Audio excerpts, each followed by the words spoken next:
Hey, it's Kevin DeWitt here. Welcome to another plugin knowledge session.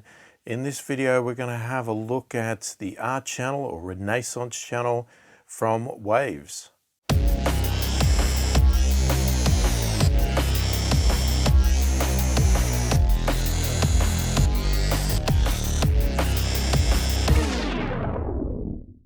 So firstly, if you're new to my channel and new to my videos, if you like what you see, don't forget to click the like button, subscribe to the channel, click the notification bell to be notified of all my future videos as they come out. So the Waves R channel or Renaissance channel is a very popular plugin with mix engineers. It's a channel strip that includes a EQ, compressor, limiter, gate, and it's in a compact little sort of GUI that looks okay, quite usable, and gives you all the control that you need over your channel. I see a lot of engineers use it online and things like that, and everybody sort of raves about it. So obviously I wanted to check it out and give it a shot myself. This is one of my older videos from my archives on my website and hadn't got it to YouTube yet, so it's up now. And hopefully the quality is fine and I'm not too boring in it. So I'm hoping that you're going to enjoy the video and it's going to be useful. And we'll just get into it and check out what it does.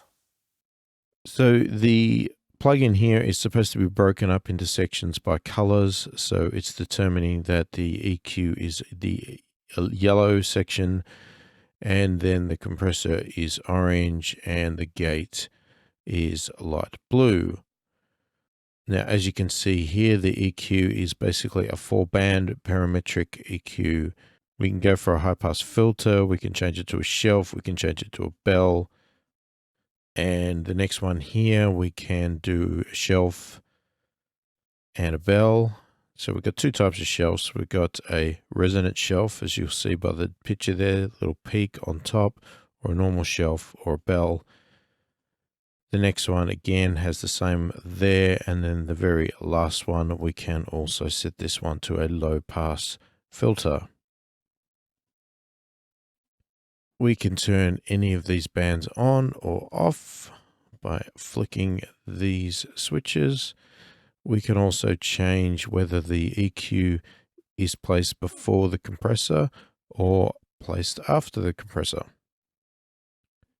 And we can also turn them on or off. So we can turn each section off and on individually.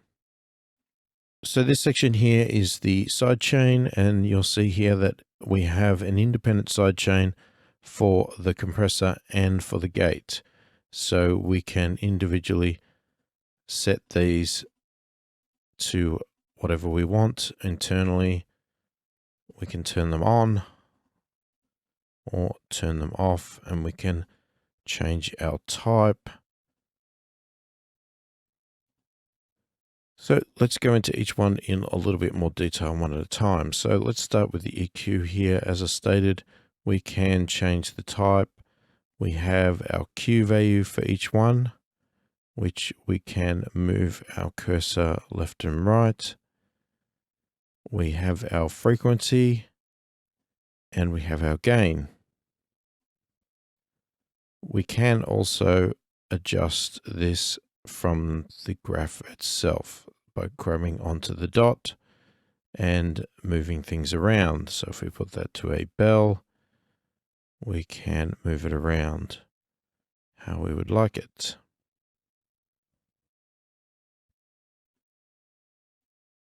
And we can adjust the Q to make it narrow. So obviously, if you have used an EQ before, nothing unusual here. It's very much what we'd expect.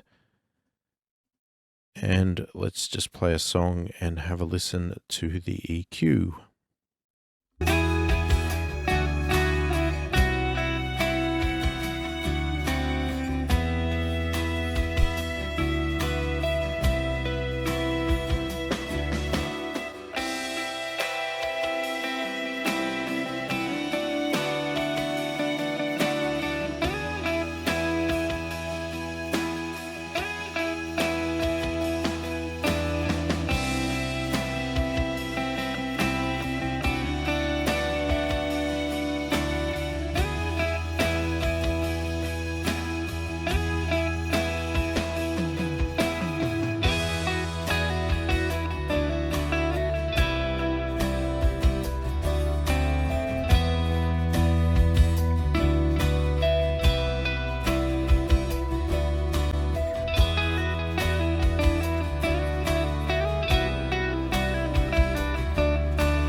So interestingly enough there, I'm not sure if that's a bug or that's deliberate there, but when I have it on the R shelf, it looks like a normal shelf. If I move it to the normal shelf, it looks like a resonance shelf. So they seem to be backwards to me.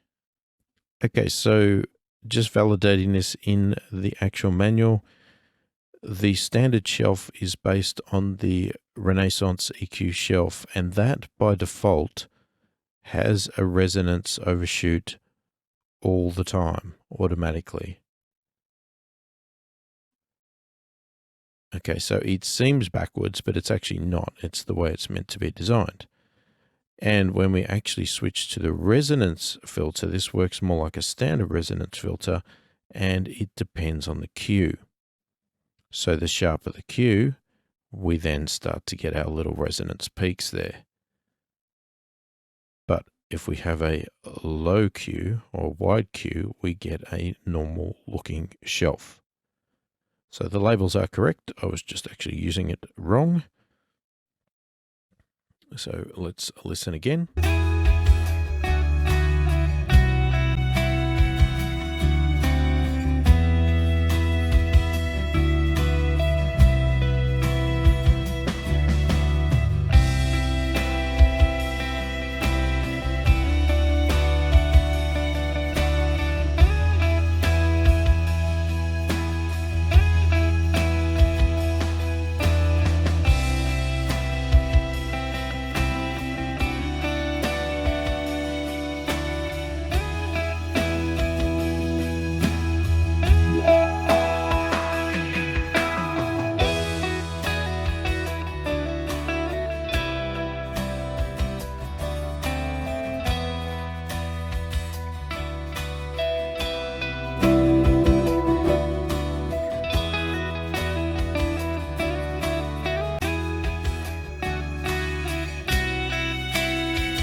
And that's the EQ section for you. And as I said, this button here, we can determine whether the EQ goes before the compressor or after the compressor.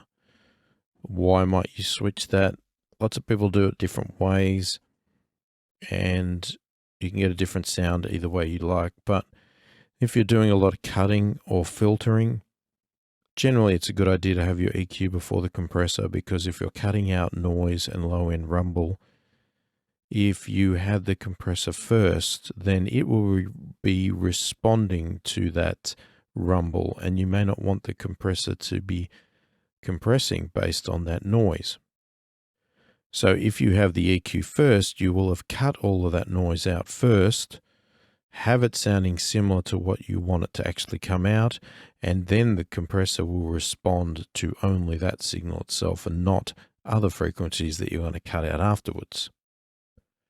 Now, alternatively, you might have the sound sounding fairly good, you like it, so you do your compression first, but because you are compressing, say, fairly heavily, maybe it's dulling down your signal a little bit, so you'll have your compressor after the EQ, and you might use that to just do a little bit of a boost of a shelf, but you don't want the compressor to react to that shelf. You want to add that after your compression so that it just adds that little bit of top-end sheen on top, and the compressor knows nothing about that whatsoever. But there's no hard and fast rules on which way to do it. It's really up to taste and trying those things out. But some people like to have a rule that if they're cutting or filtering, they put the EQ before the compressor. If they're doing boosting and highlighting frequencies, they do that after the compressor. Okay, so let's have a look at the compressor here. So down here is where a compressor is. We can turn it on by clicking this button. We have two options of style of compressor here. We have the R-Comp, which is based on the Renaissance Compressor plugin, or we can switch it to VOX, which is based on the Renaissance VOX compressor. Each one of these is supposed to sound slightly different, have different characteristics. You'll see when we're on R-Comp, we have all of our controls available to us. We switch to RVOX, our ratio control is disabled, so we have no ability to control the ratio, but the rest of our controls are still available to us. So as stated earlier, we are looking at the orange settings here for our compressor. So when it comes to our threshold here, we have a threshold control here, but you'll also see on the side here, we have an arrow. You'll see an orange and a blue. Blue is obviously for our gate expander section, which we will look at in a minute, but we're looking at our orange. So this is our threshold setting here. So again, if you know how to operate a compressor, no different. This is exactly the same. We set our threshold to determine when the compressor will kick in, so what level the signal has to go above before we start compressing. We have our attack to determine how fast the compressor will kick in once the signal goes above the threshold. We have our release, which determines how quickly or slowly the compressor will stop compressing when the signal goes below the threshold. This meter here is basically our gain reduction, so we're going to see how much gain is reduced when we're compressing. Okay, so let's have a play with the compressor and we'll see what it does to our song.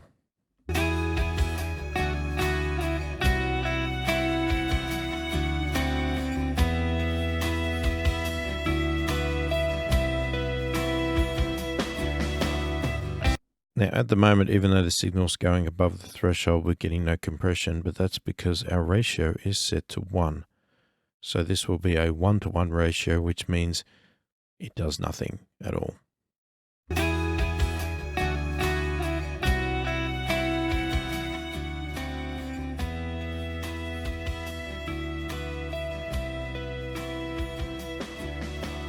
Now we obviously get a volume decrease there, so you can see our gain reduction is here. That's quite heavy.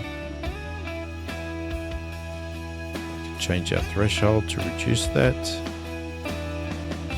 But we can obviously use a gain control here to level match.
So we can do some extreme settings there and get some distortion going on. Obviously not the way I would use a compressor, but you can see there it's basically a compressor. So next section here is our gate and expander. So when we turn it on, we're looking at the blue section. We can switch between gate or expander. So we have an overhead drum track here, and we just turn our gate on. Our gate is going to work the same as any other gate, basically.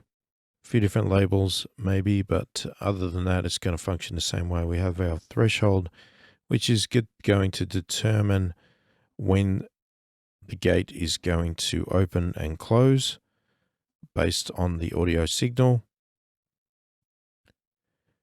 We have our floor setting here, which in other gates, I guess, is more referred to as our range.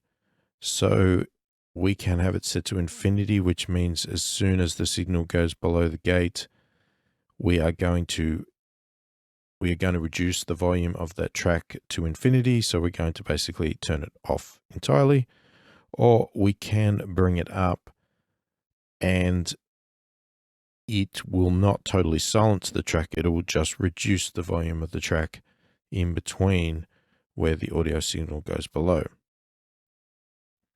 The release control here is going to determine how fast or how slow the gate is going to close once the audio signal goes below the threshold. So let's have a play with the gate.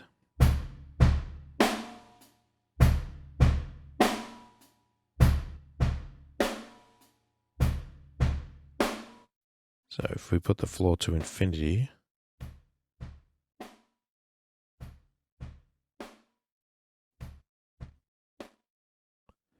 and a very fast release, you can hear we've got barely anything now because we've got the gate right up the top. Now if I bring it down, we start allowing some through.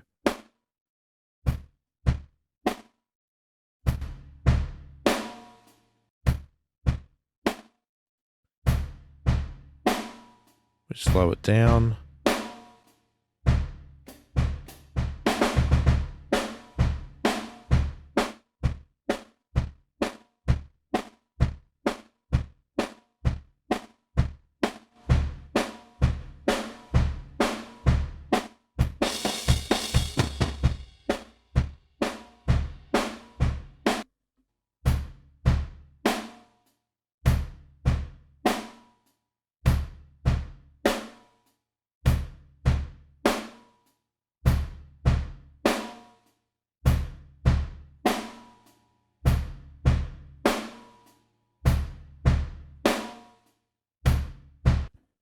So you can hear there, I've set it to a position where the drums sound fairly natural, but you'll hear the hi-hat as I bypass that. You can hear the hi-hat is being sort of eliminated fairly well.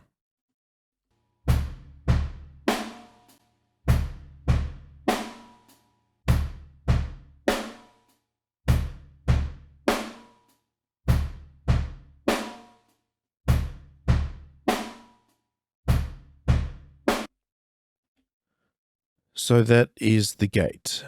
Fairly simple, as I said, nothing major to know about. The good thing about this plugin, as I said, is that it's all combined into one channel strip. So very convenient if you like to just utilize one plugin to do all functions.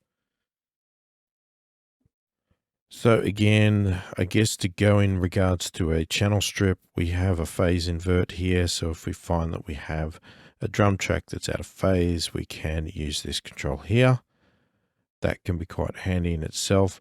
You'll notice that there is nothing on this one here, but if we had had this on a stereo track, and I'll see if I can load it, because we have various versions. We have a stereo, we have mono 2 stereo, and we have a mono version. So this is the mono version because the drum here is mono. If I was to put a stereo version on here, then we also have this rotation setting here. And this allows us to, in theory, sort of control our pan position. So if you want to do your panning inside of the plugin instead of in your DAW, you can do that here. So that's what this rotation is. I wouldn't think many people would use that too much, to be honest. Now, I also said that this plugin had a limiter inbuilt into it, and it does, but it's sort of hidden. It's something you can't really control. It's just there. So if we play this track,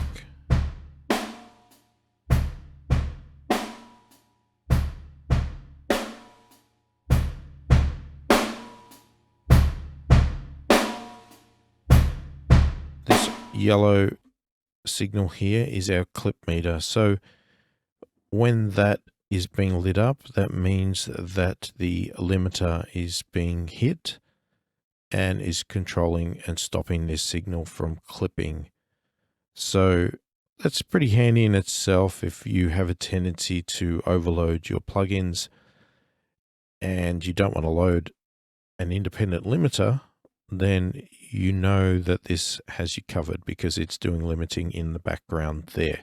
So if you don't want your signal limited, keep an eye on this little light here and make sure that whatever you're doing is not limiting. So if you start pushing high and it's starting to get limited, just bring your gain down so that the yellow light stops coming on, and then you'll know that you are not using the limiter function at all. But if you want to get rid of some of those peaks, if you've got a very, very peaky signal, like if it's a vocal and you want to limit and chop off some of those very high peaks in your signal and get them more under control, then obviously feel free to push it a little bit and let the limiter come in and control those peaks. So with our sidechain section here, we can obviously set it to a few different things. We have an internal, we have a pre-EQ, and we have external. Now external obviously will be reliant on us activating a proper sidechain and sending another track through this plugin for it to detect for a compressor. So we would use that feature if we wanted to do some sort of ducking around, say, a kick drum on a bass track or that sort of thing, where we are allowing it to compress based on another instrument's audio signal. So the internal is basically a sidechain that is looking internally at its own signal. And if we switch it to pre-EQ, that means that it is actually looking at the input directly before the EQ. So with it in normal int mode, it is looking at the signal after the EQ in this section here. So after the EQ, if we stick it to pre-EQ, that means it's before the EQ. It's before really this plugin at all. So it's input into this plugin. And what this allows us to do is it allows us to say, filter out certain things. So we could filter out the low end of this so that the compressor, and when I say filter out, we're not actually affecting the audio signal as such. We're not filtering the audio. That's what you would do in the EQ. What we are filtering is the sidechain going to the compressor or the gate. And what that allows us to do is it allows us to say, especially if you've got a very, say, kick-heavy song or something like that, and a compressor is always reacting to that kick drum, we can actually filter that out with a sidechain so that the compressor ignores the frequencies below this setting and does not compress based on that. It only compresses based on the audio signal for the other parts.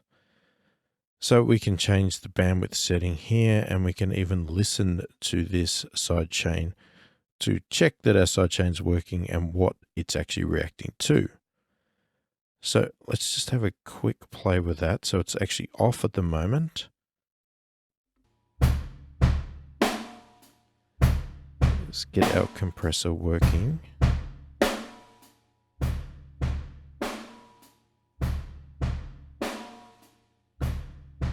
So you can see it basically responding to every hit on there.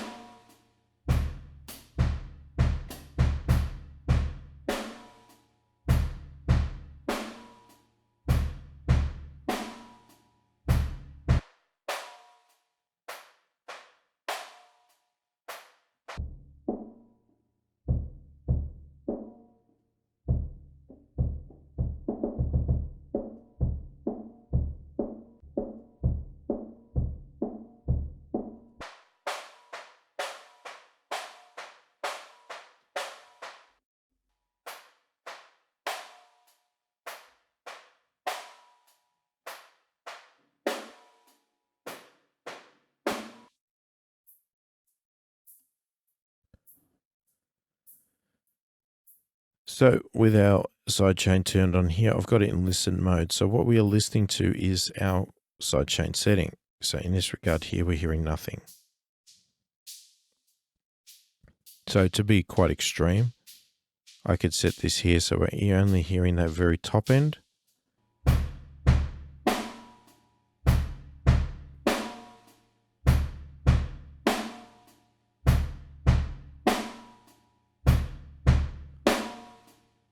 So you can see how much compression is happening now with this sidechain on. If we just go back, and if I turn that sidechain off, suddenly we're compressing a lot again because we're listening to the entire signal. Whereas in the setting I've got, this is all the compressor's listening to determine if it needs to compress or not. So there's not much there, and that's why it's just doing that little bit of tickle there. Now that's pretty extreme setting. You might say, okay, I don't want to go like that, but maybe I'm happy to compress that, but I don't want to compress this very low end of the kick. Well, I don't want it to listen to that low end of the kick.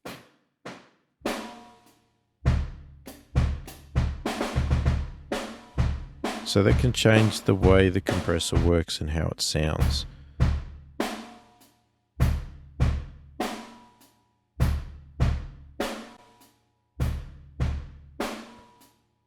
So you can hear the compressor there is squashing down on the kick drum. If I turn the sidechain on, the kick is coming through very strong. Not being compressed much at all.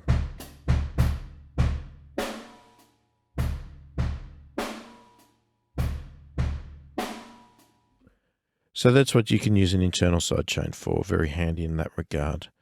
And obviously you can apply that same thing to the gate or the expander if it's set to be an expander. So there you go, there is the R channel or Renaissance channel from Waves. It's a nice little channel strip plugin that gives you most of your functions at your fingertips right there in the one interface.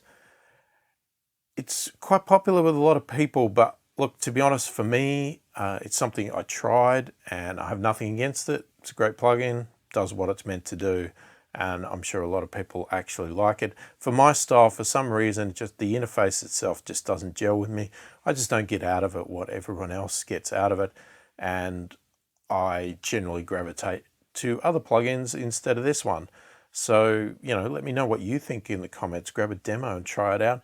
And do you agree with me? Do you disagree with me? Why do you like the plugin? Why do you not like the plugin? I'd love to hear your opinions on that. So let me know in the comments. And yeah, as I said, it's not probably a plugin for me as such. And if I had known before, I probably would not have bought it. But, you know, I think I grabbed it on sale like everyone else does with most of Waves plugins. And, you know, it has its purposes and it has its uses, but I find other plugins suit my workflow and my style more than this one does. If you liked the video, click the thumbs up button, subscribe to the channel, click the notification bell for all my future videos to be notified for. Hopefully it's been helpful. Thank you for watching, and I'll catch you in the next one.